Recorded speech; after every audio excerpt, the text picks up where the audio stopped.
UGC एक act लेकर आई थी, तुमको जवाब देना हो देना, नहीं देना हो तो स्किप कर जाना।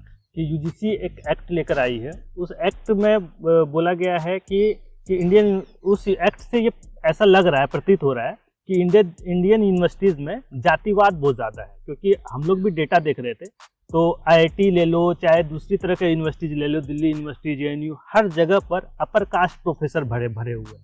80% से 85% से 90% तक भरे हुए हैं, चाहे प्रोफेसर के लेवल पर या असिस्टेंट प्रोफेसर या एसोसिएट प्रोफेसर, चाहे रजिस्ट्रार के पद पर या वीसी सिर्फ 7 से 8 वीसी जो है वो लोअर कास्ट से, यानी ओबीसी और एससी एसटी से है। बाकी जितने भी सेंट्रल यूनिवर्सिटी है, उसमें 45 सेंट्रल यूनिवर्सिटी है, उसमें सभी वीसी अपर कास्ट से ही है। तो क्या इसका कोई इम्पैक्ट पड़ता है तुम्हारे आईआईटीज़ में? क्योंकि आईआईटीज़ में हम लोग आए दिन सुनते रहते हैं, और हम अपने पिछले वीडियो में भी डाले थे कि ये एक आईआईटी की प्रोफेसर एक दलित स्टूडेंट को बहुत गंदे तरीके से गाली दे रही थी। तो तुम्हारे नज़र में तुम्हारा अपना नज़रिया बताओ कि इस तरीके से तुमको फेस करना पड़ा हो, या इस तरीके से तुम ऑब्जर्व भी किए हो सकते हो। तुम अगर पर्सनली फेस नहीं किए हो, तुम अगर देखे हुए भी हो, तो इस तरीके से तुमको देखने को मिला क्या? फॉर्चुनेटली अभी तक मैं ये फेस नहीं किया, क्योंकि जब मैं रुड़की में था, रुड़की का कल्चर बहुत मिक्स्ड है, लोग बहुत अच्छे हैं और बहुत ही कम पॉलिटिक्स है वहाँ पर।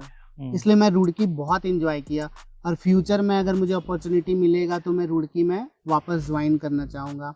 तो फॉर्चुनेटली मैं बोलूँगा कि रुड़की में ना ये फेस हुआ, ना ये चीज़ था, और ना रोपड़ में ऐसा था।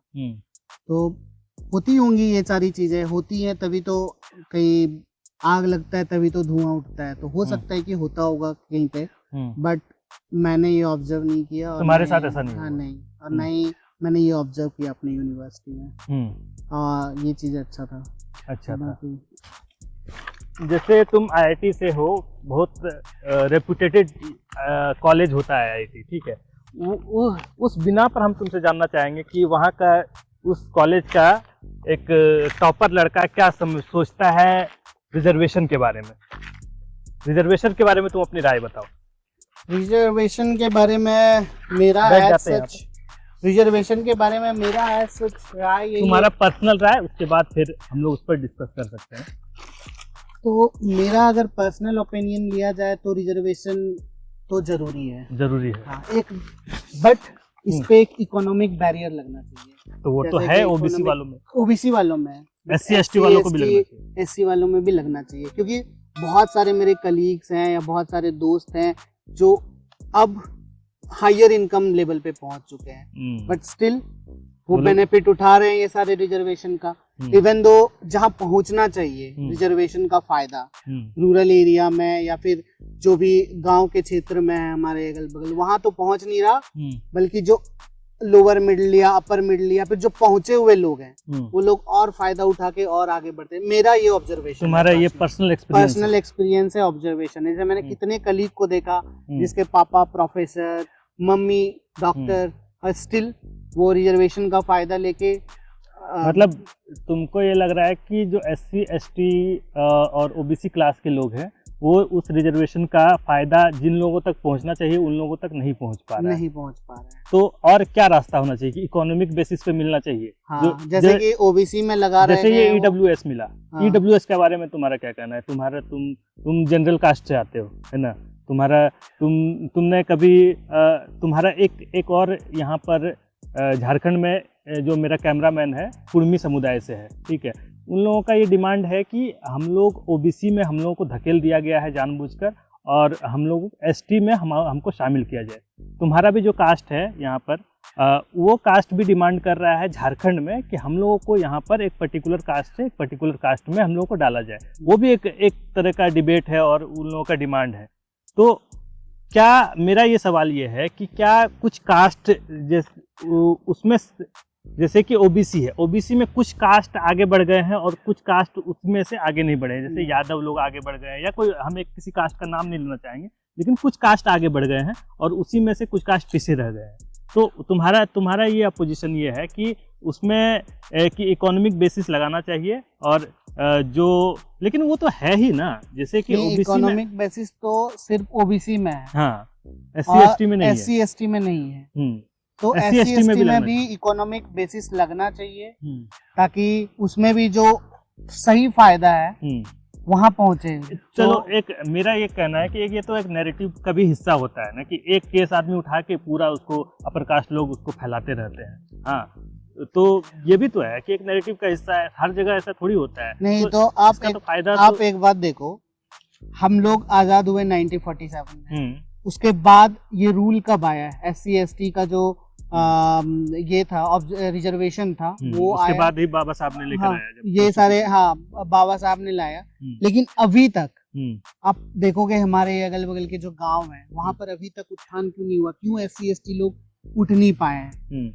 रीजन यही है कि SC ST का जो कोटा है पर्टिकुलरली कितना का है, मतलब मुझे नहीं आइडिया है, जैसे सपोज 15% और टोटल है 15% और 7.5%। हाँ, 15% और 7.5%, और ओबीसी का तो 27%। ये 15% और 7.5% वो जो ऑलरेडी डेवलप्ड SC ST है वो ले जा रहे हैं। ये किस बिना तो पर तुम कह रहे हो? ये मैं इस बिना पे कर रहा हूँ क्योंकि मैंने देखा है, क्योंकि जो बहुत सारे लोग जो ऑलरेडी अमीर बन चुके हैं, एक केस, वही केस तो हमेशा एग्जाम्पल तो एक केस से ही बनता है ना, एक केस से फिर बहुत सारे केसेस बनते हैं। तो एग्जाम्पल एक केस से क्या, जब एकाध केस तो हर जगह पर हो रहा है। हम लोग जब डेटा देखते हैं उसमें जब 90% प्रोफेसर और असिस्टेंट प्रोफेसर या एसोसिएट प्रोफेसर अपर कास्ट से भरा हुआ है, तो कहाँ पर तुम देख रहे हो कि ये SC ST वालों को रिजर्वेशन मिल रहा है या रिप्रेजेंटेशन मिल रहा है या ओबीसी को रिप्रेजेंटेशन मिल रहा है? ये किस बिना पे तुम कह रहे हो? तुम्हारा मतलब एक IIT रुड़की का स्टूडेंट, और अभी तो हालांकि तुम यूनिवर्सिटी ऑफ बर्मिंघम चले गए, तो ये किस बिना पे कह रहा है? हम इस तो बात को अपना पुख्ता बताओ, पुख्ता करो। तुम जो ये बात कर रहे हो, जैसे सपोज यूनिवर्सिटी के VC या फिर जो एडमिनिस्ट्रेटिव पोस्ट है वो वहां पे पहुंचने का प्रक्रिया आउट ऑफ रिजर्वेशन कह सकते हो तुम, या फिर वहां पर पहुंचने का एक जो रास्ता है वो टैलेंट के बेसिस पे होता है उस जगह पे। तो वहां पे क्या होता है कि टैलेंट के बेसिस पर, मतलब तुम्हारा ये कहना है कि SC ST OBC वालों में टैलेंट नहीं होता? नहीं, ऑब्वियसली होगा, तो बहुत सारी यूनिवर्सिटीज के होंगे OBC। डेटा अभी हम लोग अभी शेयर कर देंगे। डेटा तो यही कहता है ना कि 80 से 90% रिप्रेजेंटेशन अपर कास्ट का है। तो तुम एक एग्जांपल लेके तुम अपना ये माइंडसेट बना लिए हो कि इसका गलत फायदा ले रहे हैं। नहीं, क्योंकि अगर यूनिवर्सिटीज के जो रिप्रेजेंटेशन देखोगे आप, क्योंकि वहां पर कौन पहुंचते हैं आप देखोगे तो मैक्सिमम PhDs में भी जनरल कास्ट के लोग दिखेंगे। क्यों? मैं भी स्टार्टिंग में जब मैं बीटेक किया था सिविल इंजीनियरिंग में, तो मैं इतना लंबा नहीं जाना चाहता था। मैंने एक उम्र खर्च किया पढ़ाई में, मेरे अभी 31 प्लस चल रहे हैं, तो मैंने एक उम्र खर्च किया पढ़ाई में। अब क्या होता है कि जो SC ST वाले लोग होते हैं वो लोग को मिल जाता है जॉब। जैसे कि सपोज मैंने BPSC RPSC निकाला था, प्रीलिम्स निकाला था, फिर उसमें वहां पे बहुत सारे रिजर्वेशन थे। तो अगर सपोज मेरा ही जॉब हो जाता वहां पर, तो मैं PhD नहीं करता। अब क्या होता है ना कि स्टार्टिंग में रिजर्वेशन के टाइम पे जब रिजर्वेशन के थ्रू जॉब मिल जाता है SC ST OBC या जितने भी लोग पढ़ते हैं, अच्छे से पढ़ते हैं, तो उनकी जॉब हो जाती है अर्ली स्टेज में, ठीक ना। तो अब जब जॉब हो जाता है तो फिर वो लोग उतना आगे का पढ़ाई खींचते नहीं है, ठीक ना। अब मैं था क्या कि 12th के बाद बीटेक के बाद तो मुझे इंस्टेंट रिसर्च में ये नहीं आया था। बीटेक के बाद मुझे अपॉर्चुनिटी नहीं मिली, तो मेरा गेट निकल गया। एमटेक के बाद मेरा रिसर्च में इंटरेस्ट आना स्टार्ट हुआ, फिर मैं अलाइन किया कि मुझे यही करना है। तुम्हारे साथ जितने बीटेक वाले दोस्त थे, सब जो OBC SC ST से थे, वो सबको जॉब लग गया? मेरे साथ में जितने लोग थे उसमें से जो स्टार्टिंग का फेज, जैसे कि हम इसे 3 लेयर में अगर बांटे, तो पहला लेयर का जो जॉब हुआ वो सारे SC ST के जॉब हो गए थे सबसे स्टार्टिंग में। सबसे पहले SC ST वालों का जॉब हो गया, सरकारी जॉब हो गया, गवर्नमेंट जॉब हो गया। सरकारी जॉब मतलब तुम ये कहना चाह रहे हो कि जो आगे जो SC ST से है वो आगे पढ़ना ही नहीं चाहता, वो जॉब छोड़ के सीधा पहले बीटेक सिर्फ जॉब के लिए करना चाहता है? सबका पहले क्या होता है ना, स्टार्टिंग में मैं बताऊं, बीटेक अगर सपोज 100% लोग करते हैं तो उसमें से 5% का ही मेंटेलिटी होता है स्टार्टिंग से, बीटेक से ही कि आगे पढ़ेंगे। स्पेशली अगर मैं सिविल इंजीनियरिंग का बात करूं, सिविल इंजीनियरिंग में जॉब करना चाहते हैं, गवर्नमेंट जॉब बहुत है, तो सबका मेंटेलिटी यही होता है कि सिविल से पढ़ाई करें और जॉब करें। तो अगर सबको अपॉर्चुनिटी मिलता है, जैसे सपोज उन लोगों को मिल गया तो जॉब कर लिए फट से। तो अब क्या हुआ, मुझे मिला नहीं। तो इसका ये मतलब ये तुम कह रहे हो कि कहना ये चाह रहे हैं कि जॉब में SC ST वालों का ज्यादा रिप्रेजेंटेशन होगा, हाँ सरकारी नौकरियों में। हाँ। लेकिन जब हम लोग ब्यूरोक्रेसी को देखते हैं या किसी भी तरह का सरकारी नौकरी, तुम किस तरह का बीटेक सिविल वाला स्पेशली, तो हम लोग अभी तक मेरे पास कोई डेटा नहीं है, लेकिन ब्यूरोक्रेसी में ज्यादातर इनका ही है, अपर कास्ट का ही रिप्रेजेंटेशन है। मुझे लग रहा है कि ये स्ट्रक्चर जो है वो स्टार्टिंग से ही थोड़ा सा, मतलब लोअर लेवल पे अगर जॉब चाहिए तो वो SC ST को करना चाहिए। नहीं, आप पढ़ो आगे बढ़ो करके आपको तुम्हारे बातों से एक चीज और लग रहा है कि कोई SC ST वाला कोई तो PhD करना ही नहीं चाहता। नहीं, PhD करता है बहुत सारे। इवन मैं बताऊं, अभी सारे IITs में स्पेशल रिक्रूटमेंट ड्राइव चला हुआ है। स्पेशल रिक्रूटमेंट ड्राइव में जितने भी प्रोफेसर, असिस्टेंट प्रोफेसर का रिक्रूटमेंट हो रहा है, उसमें OBC SC ST ही फिल कर सकते हैं वो फॉर्म। अब इससे ज्यादा और क्या हो सकता है? अब इससे ज्यादा ऐसा थोड़ी हो सकता है कि नहीं, यहाँ का VC का पोस्ट ही, जैसे यहाँ पे आप देखोगे तो हंसडीहा में ST कितने लोग थे? ST 5% से 10% थे। हंसडीहा पंचायत का मैं बात कर रहा हूँ। मुखिया का सीट रिजर्व था, ठीक है। मैं बताऊं तो उस टाइम का अगर मैं एग्जांपल दूं तो एक बंदा मुखिया में खड़ा हुआ था जब मैं यहाँ पर था, और खड़ा होते ही उन्होंने अपनी जीत का ऐलान कर दिया कि मैं मुखिया बन गया। हालांकि वो बन नहीं पाया ठीक है, क्योंकि 2 कैंडिडेट थे उस टाइम पे, मात्र 2 कैंडिडेट थे, रिजर्व था। अब आप बोलोगे क्या कि नहीं, आप VC का सीट रिजर्व कर दीजिए ST के लिए या SC के लिए, ऐसा थोड़ी हो सकता है। स्पेशल रिक्रूटमेंट ड्राइव निकाला ही इसलिए गया है कि ये सारी चीजों को ध्यान में रख के कि हाँ ST SC OBC का भी बन सके। इन लोगों को जो इतना मतलब टैलेंटेड लोग क्यों अपर कास्ट में ही दिखते हैं? क्यों ब्राह्मण ही टैलेंटेड दिखता है? क्यों कोई SC बंदा क्यों टैलेंटेड नहीं दिखता है इनको? ये माइंड रिजर्व क्या कर देना है? मतलब सिर्फ रिजर्व करने से ही टैलेंट इन लोगों का निखर के आएगा क्या? बाबा साहब 3 PhD लिए थे ना, 3 PhD लिए थे बाबा साहब। कई यूनिवर्सिटी, विदेश की यूनिवर्सिटी में पढ़ के आए हैं। हाँ, तो क्या वो तो दलित समुदाय से थे? वो क्या टैलेंटेड? मेरे दोस्त भी हैं बहुत सारे दलित समुदाय के, बहुत टॉपर हैं वो। तो क्यों नहीं VC बन पाते? क्यों नहीं अच्छी पोजीशन पर? अभी तो बाहर की यूनिवर्सिटी में बहुत सारे SC समुदाय के लोग जा रहे हैं, यहाँ की यूनिवर्सिटीज में क्यों नहीं रिप्रेजेंटेशन है? तुम बताए कि अच्छा, तुम्हारे बैच में कितने लोग थे जो OBC SC ST से थे? ये तो कैलकुलेशन नहीं है मेरे पास, बट लेकिन तुम्हारा प्रोफेसर आज भी 1-2% को छोड़ के बताओ कितने परसेंट तुम्हारे जो प्रोफेसर थे वो कितने परसेंट थे जो OBC SC ST समुदाय से थे? आई थिंक 20-30% प्रोफेसर तो होंगे ही। इवन मेरे डिपार्टमेंट में तो नहीं कह सकते रुड़की में, बट थे बहुत सारे लोग थे जो SC ST। पर्टिकुलरली कास्ट का तो पता नहीं चलता, क्योंकि आजकल लोग टाइटल ऐसा लगाने लगे कि कास्ट का उतना पता नहीं चलता, या फिर आप पूछ नहीं सकते किसी से भी। बट मुझे लगता है कि अच्छा खासा रिप्रेजेंटेशन था। और इवन अब तो मुझे लग रहा है कि ये गवर्नमेंट का सही स्कीम चल रहा है कि ये जो स्पेशल रिक्रूटमेंट ड्राइव है ना, ये मुझे लग रहा है कि सही बैलेंस है, लोगों को बैलेंस कर देगा। बट अगेन इससे बहुत सारे नुकसान भी है, क्योंकि बहुत सारे लोग जो सच में भरना चाहते हैं, जो लोग सच में पढ़े लिखे हैं, वो लोग अप्लाई नहीं कर पाएंगे। तो अब उनकी भी तो, जैसे सपोज मेरी एज 31 है, ठीक है, 35 में 33 में बहुत सारी यूनिवर्सिटीज जो है वो मुझे अप्लाई नहीं करने देगा। तो मेरे पास क्या बचता है फिर? 35 के बाद अप्लाई नहीं कर सकते? नहीं, हम अप्लाई नहीं कर सकते असिस्टेंट प्रोफेसर के लिए कोई भी IITs में। तो फिर मेरे पास क्या ऑप्शन बचता है? मैं बाहर सेटल हो जाऊं? कोई भी IIT 35 से पहले ही प्रोफेसर को लेता है। हाँ, और इवन तो सबसे बड़ा प्रॉब्लम ये है कि इवन पता है इस बार मैं नीरी का फॉर्म नहीं भर पाया। NEERI national environmental research institute है इंडिया में, उन्होंने अपने जो एज क्राइटेरिया 32 रख रखा है। अब 32 वाले, मतलब हालांकि उस टाइम पे मैं, कि मेरा पर्सनल रीजन था, मैं उसे भर नहीं पाया, बट 32 में तो बहुत सारे लोग PhD कंप्लीट करते हैं। जो स्ट्रगल करते हैं उन्हें तो लंबा दूरी तय करना पड़ता है। जैसे मैंने ही बताया मुझे कितना लंबा दूरी तय करना पड़ा था, तो मेरे एज तो ऐसे ऑटोमेटिक ही पहुंच जाएंगे उतने दूर तक। तो अब क्या होता है कि आप वो एज क्राइटेरिया रखे हुए हो कि उस पर लोग अप्लाई नहीं कर पाएंगे। और दूसरी बात है क्या कि यूनिवर्सिटीज में आप जो बोल रहे हो कि बहुत सारे IITs NITs में रिप्रेजेंटेशन का बात, तो वहाँ पे अभी भी SC ST वालों के लिए एज है, मतलब लाइक 5 साल का रिलैक्सेशन है। रिलैक्सेशन है। तो और जनरल वालों के लिए कुछ नहीं है, कोई रिलैक्सेशन नहीं है। तो ये भी तो एक बैकलॉग है, मतलब मिल रहा है लोगों को अपॉर्चुनिटीज।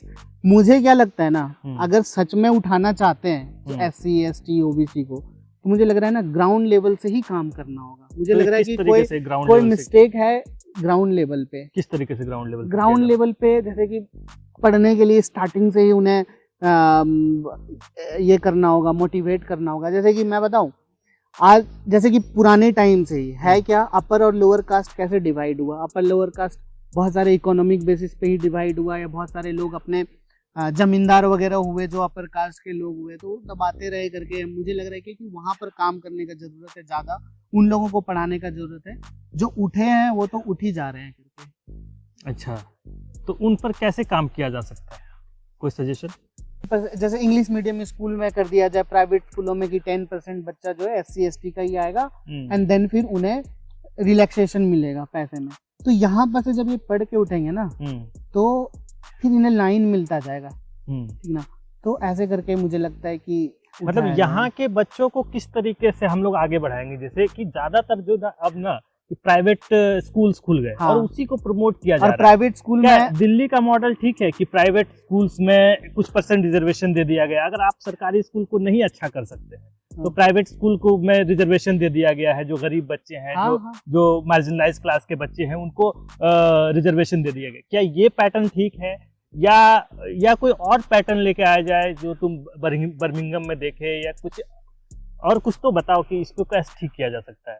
वही एक ऑप्शन है कि बेसिक लेवल पे या फिर अर्ली स्टेज पे जो भी मार्जिनलाइज्ड कम्युनिटी के लोग हैं उन्हें प्रेफरेंस दिया जाए, जैसे कि दिल्ली का मॉडल, या फिर इन सारे जगहों पे इम्प्लीमेंट करना चाहिए। क्योंकि प्राइवेट स्कूल में कौन पढ़ता है या फिर कौन पहुंच पाता है?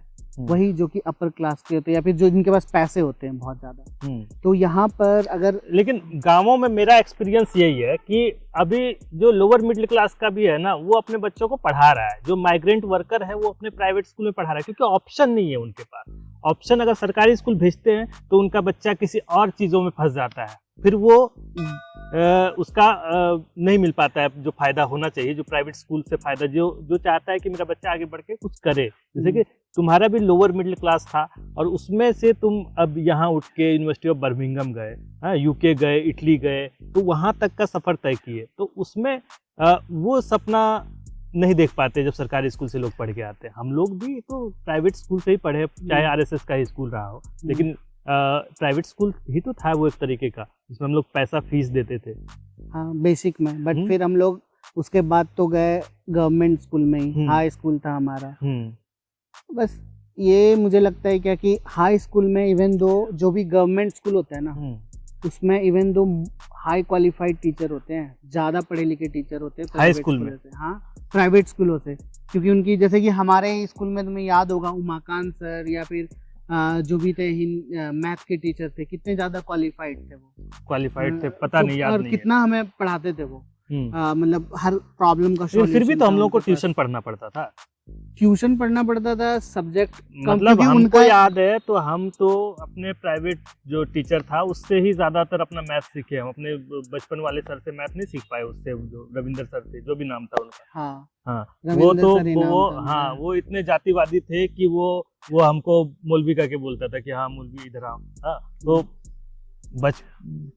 बचपन तो बड़ा अजीब होता है ना। वो नहीं, टीचर बड़े पड़े हैं, वो भी अपर कास्ट था। पता नहीं, अपर कास्ट लोअर कास्ट को इस तरह गिरा के रखता है कि ऐसा लगता है कि उसको पढ़ने ही नहीं देगा। ऐसा तो मैंने फेस नहीं किया ज्यादा, क्योंकि जो भी हो इशू। बट मुझे जहाँ तक लगता है क्या कि अगर उठाना है, अगर सच में कम्युनिटी पे काम करना है उनपे, तो मुझे जहाँ तक रिजर्वेशन सॉल्यूशन नहीं है तुम्हारे हिसाब से? सॉल्यूशन है reservation, but economic based reservation. Economy यानी EWS का जो रिजर्वेशन मिला वो सही है? वो सही है।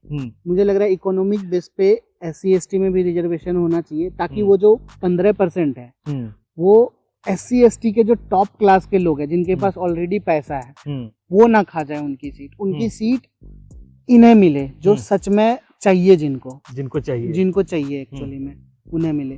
तो मेरा तो यही ख्याल है। और जहां तक जैसे बच्चे पहुंच जाते हैं टॉप में, जैसे कि पीएचडी कर लेते हैं या पीएचडी लेवल पे पहुंच जाते हैं, वहां पर तो ना ही कोई भेदभाव है, ना ही इस टाइप का कुछ है, क्योंकि वहां पर जैसे बच्चे पहुंचते हैं, कम ही पहुंचते हैं बच्चे, एससी एसटी कम्युनिटी के तो कम ही पहुंचते हैं, क्योंकि मैं पहले बताया कि अगर वो लोग बीटेक किए, एमटेक किए, उसके बाद जॉब मिल जाता है तो वहाँ पहुंचते नहीं, वहाँ पे अब जनरल पहुंचते ही हैं। जैसे हम ही लोग वहाँ पे जैसे इतने ज्यादा हमारे पास अपॉर्चुनिटी नहीं रहता, तो हमारे पास एक ही ऑप्शन रहता है कि पढ़ते रहो। तो तुमको क्या लग रहा है कि ये रिजर्वेशन एक तरीके से ठीक है, लोगों को फायदा पहुंचा रहा है एससी एसटी ओबीसी को, लेकिन एक तरीके से तुम लोग का अपॉर्चुनिटी भी खत्म कर दे रहा है? हाँ, अपॉर्चुनिटीज थोड़ा बहुत तो खत्म हो रहा है करके इस मामले में, बट विदेशों में ऐसा नहीं है। विदेशों में कोई रिजर्वेशन नहीं है, सिर्फ किसी भी उसमें तरीके का नहीं है।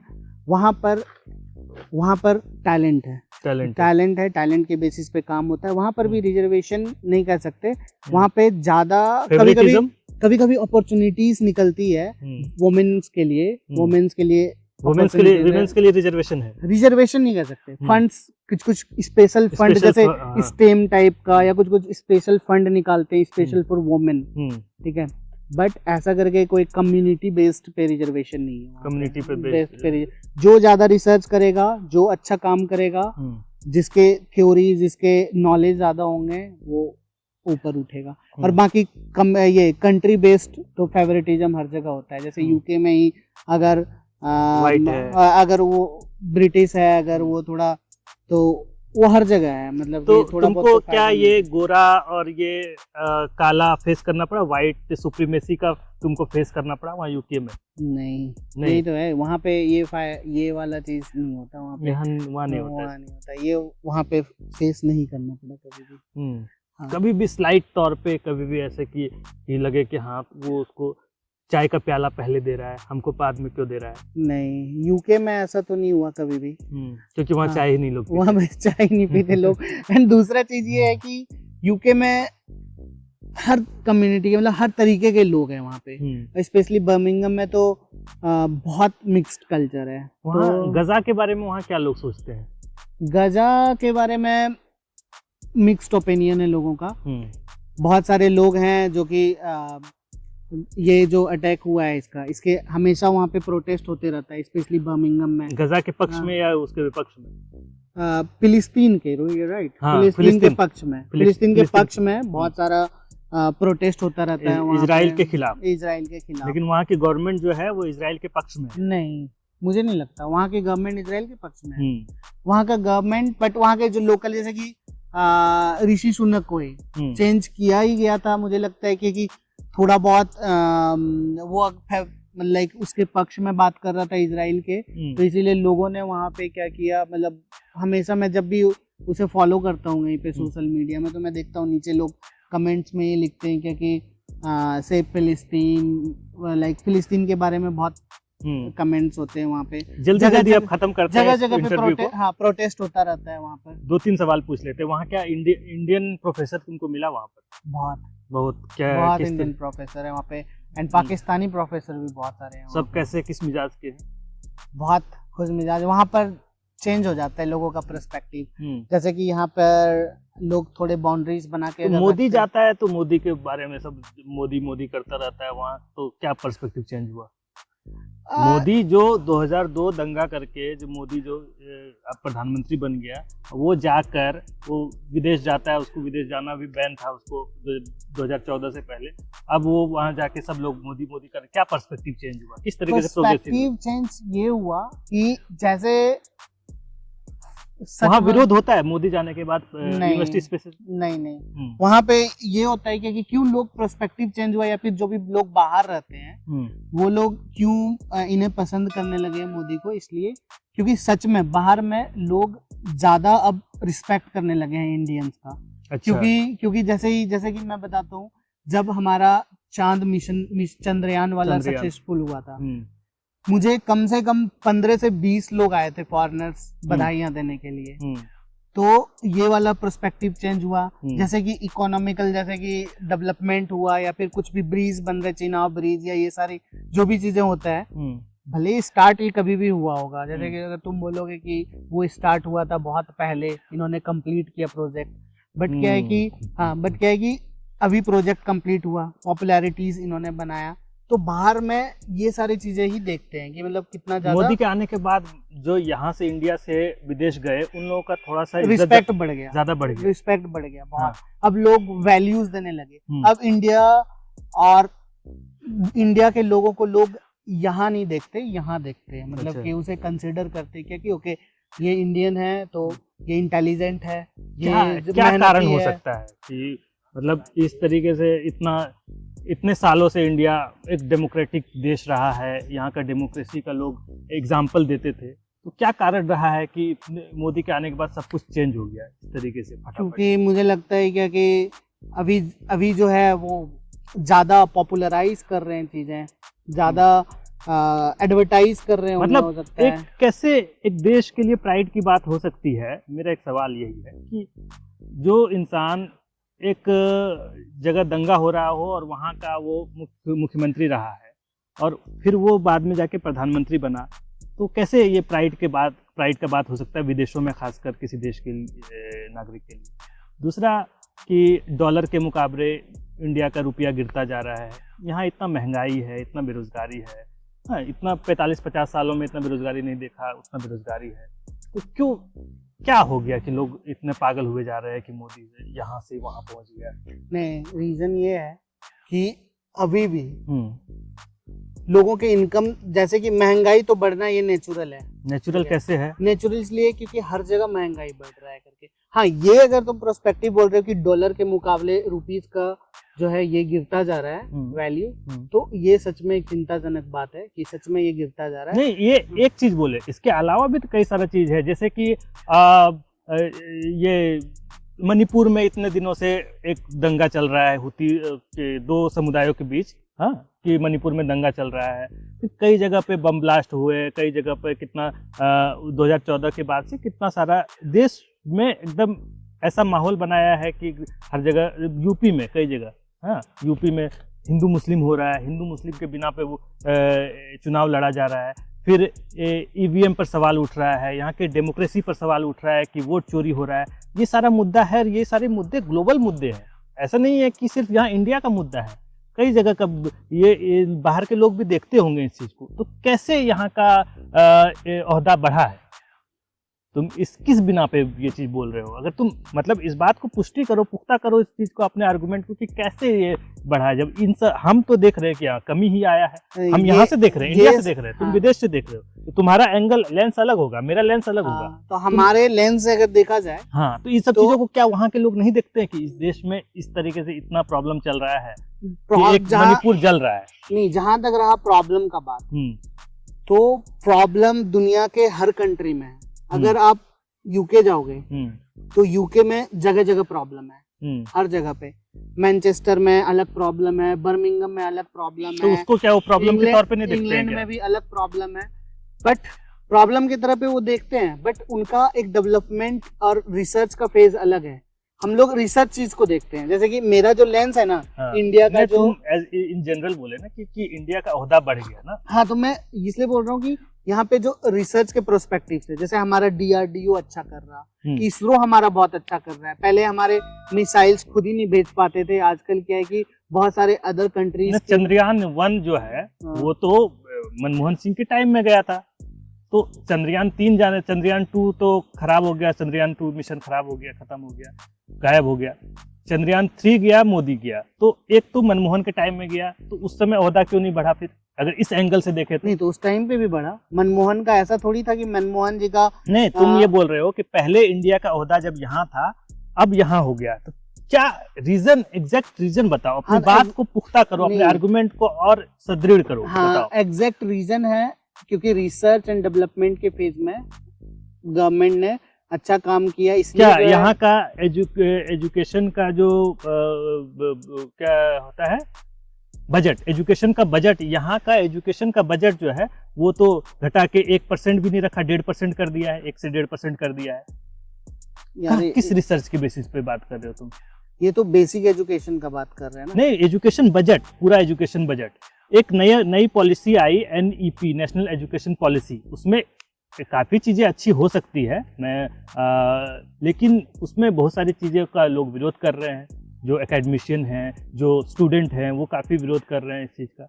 तो हम ये कह रहे हैं कि तुम्हारा एंगल बताओ कि इन सब चीज़ों को वहाँ के लोग दरकिनार कर देते हैं क्या, कि ये सारी चीज़ नहीं देखते हैं, या ये न्यूज़ ही नहीं पहुँच पा रहा है वहाँ के लोगों को, ज़्यादा प्रचार पहुँच रहा है, क्या कारण है? एक्चुअली में क्या है कि बाहर ये सारी चीजें नहीं देख पा रहे हैं, या नहीं फिर ये देख पा सारी रहे। चीजें पहुंच नहीं रही है वहाँ पर। एक्चुअली में देखा जाए तो जितना यहाँ पर एजुकेशन में खर्च होता है बच्चे का, वैसे ही वहाँ पे भी बच्चों का खर्च होता है एजुकेशन के लिए बहुत, क्योंकि वहाँ पे भी जो गवर्नमेंट स्कूल है वो प्राइवेट स्कूल में लोग ज्यादा भेजते हैं। वहाँ पे भी बहुत सारे वहाँ का गवर्नमेंट स्कूल बर्बाद है। नहीं, वहाँ पर भी गवर्नमेंट स्कूल है, बट गवर्नमेंट स्कूल में लोग जैसे यहाँ पे भी जो अपर क्लास के हो जाते हैं वो पसंद नहीं करते, अगर अच्छा भी हो स्कूल फिर भी नहीं भेजते गवर्नमेंट। वहाँ का अपर क्लास कौन है? वहाँ पे अपर और लोअर में डिवाइड नहीं है उतना क्लास, बट क्या है कि वहाँ पर जैसे कि सपोज प्रोफेसर लेवल के जो लोग हैं, अच्छा, एलिट क्लास, जो एलिट क्लास के लोग हैं, वो अपने बच्चे को हमेशा कुछ ऐसा स्कूल में भेजेंगे जहाँ पर स्विमिंग पूल हो, जहाँ पे गेम का पूरा सुविधा हो, जहाँ से लोग एथलीट भी बन सकता है, जहाँ से लोग डिफरेंट कैरियर पाथ चूज कर सकते हैं वहाँ पर। लेकिन इंडिया का क्या है पता है, सबसे बड़ा जो अभी क्यों इतना ज्यादा रिस्पेक्ट हो रहा है पता है, ये चीज हो सकता है कि पहले पॉपुलराइज नहीं हुआ होगा, बट मैं भी प्राउड करता हूँ फील इस चीज पे। हर कोई अपने देश पे प्राउड करता है भाई, मैं भी करता हूँ। नहीं, लेकिन इंडिया के लिए सबसे बेस्ट चीज ये है कि जानते हो कितना पॉपुलेशन है इसका, करीब 20 से 25 यूके आ जाएगा इसमें। इतने बड़े पॉपुलेशन सब मिलके एक साथ रह रहे हैं। साउथ में 35 के अराउंड 32 से ज्यादा लैंग्वेज है लोग बोलते हैं, फिर भी सारे लोग एक जोन में आते हैं। वही तो हम अभी तक बात कर रहे थे कि इंडिया एक ऐसा डेमोक्रेटिक कंट्री है, यहाँ की डेमोक्रेसी की लोग दुहाई देते थे, एग्जाम्पल देते थे, आज भी देते हैं, आज और ज्यादा देते हैं। हाँ, ये मल्टी कल्चरल कंट्री है, हाँ, तो इसका तो देते ही है। ये आज से थोड़ी है, ये मोदी आने के बाद थोड़ी हुआ। नहीं, ये तो पहले से हुआ, बट अभी जो है लोग ज्यादा देते हैं। मे भी तुम कह सकते हो सोशल मीडिया एक रीजन हो सकता है, क्योंकि अभी क्या होता है कि पहले लोग देते होंगे, बट अभी सोशल मीडिया में इतना फैलता है, हर लोग इंडिपेंडेंस डे, रिपब्लिक डे का अपना डालते हैं, सबको लगता है कि साउथ नॉर्थ ईस्ट वेस्ट सारे एक साथ में हैं करके। तो ये चीजें मे भी हो सकता है, advertisement is working, branding is working may be. तो बट तुम्हारा जो एक पढ़ा लिखा समाज है इस ब्रांडिंग में फंस जाता है क्या? वहाँ के लोग इतना ध्यान नहीं देते, डेवलपिंग कंट्री है। एक्चुअली में पता है क्या, एक्चुअली में इन सब चीजों के लिए टाइम ही नहीं होता, स्पेशली जो रिसर्च कम्युनिटी। जैसे मेरे पास अभी 4 प्रोजेक्ट है काम करने के लिए। मैं एक अपना हाई फ्रीक्वेंसी सेंसर एनालिसिस पे काम कर रहा हूँ, उसके अलावा माइक्रोप्लास्टिक पे रिसर्च चल रहा है, उसके अलावा 2-3 और कोलैबोरेशन चल रहे हैं। तो मुझे लगता है मैं तो एक बहुत हाई क्लास, बहुत टॉप क्लास रिसर्चर भी नहीं हूँ। मैं तो एक बहुत छोटा मोटा रिसर्चर हूँ, तो मेरे पास टाइम नहीं होता इतना कुछ सोचने का। तो मुझे नहीं लगता है कि और ज्यादा लोगों के पास इतना टाइम होता होगा। फिर तो हम सोचते हैं कि यार कि अगर इन सब चीज़ों के लिए भी सोचने के लिए टाइम निकालना चाहिए। तुम इंडिया आओ तो रूरल इकोज में आओ, और यहीं पर ख़त्म करेंगे, और अपने लोगों को बोलो कि रूरल इकोज को सब्सक्राइब करें, और हम लोग इन सब विषय पर ही बात करेंगे। क्योंकि रिसर्च तुम पूरा साल करना, लेकिन 7 दिन हम लोगों को टाइम देना, और ये वादा करके जाओ मेरे सब्सक्राइबर्स के से। और बोलो क्या कि द रूरल इकोज को सब्सक्राइब करें, जितने बर्मिंघम से देख रहे हैं इस वीडियो को, और जितने यूके से देख रहे हैं, जितने इटली भी रह के आया है, तो इटली से जितने लोग देख रहे हैं उस चीज़ को, इस वीडियो को सब्सक्राइब करें। जसवंत से मेरी काफ़ी देर बातचीत हुई है, पूरी वीडियो जाएगी, तो बोलो please subscribe the rural echoes. ये बहुत अच्छा काम कर रहा है, ये गांव समाज का मुद्दा उठा रहा है। ये बहुत ही अच्छा, मेरा बचपन का दोस्त है, हम लोग चड्डी बड्डी फ्रेंड रहे हैं, लड़ाई भी बहुत की है। और मुझे सच में इस बात पे फक्र है, नाज है कि बहुत अच्छा काम कर रहा है ये। मुझे भी बहुत फक्र है कि ये इस मुद्दे को उठाना बहुत जरूरी है, और ये सारा मुद्दा उठा रहा है। और हाँ, मैं जब भी आऊँगा यहाँ पे, घर आऊँगा, तो हमेशा रूरल इकोज मैं डेफिनेटली आऊँगा। वादा नहीं तोड़ सकता है। वादा नहीं तोड़ सकते। मिलते हैं अगले वीडियो में। नमस्कार, बाय बाय, और बहुत बहुत धन्यवाद रूरल इकोज की टीम को। जोहार जोहार।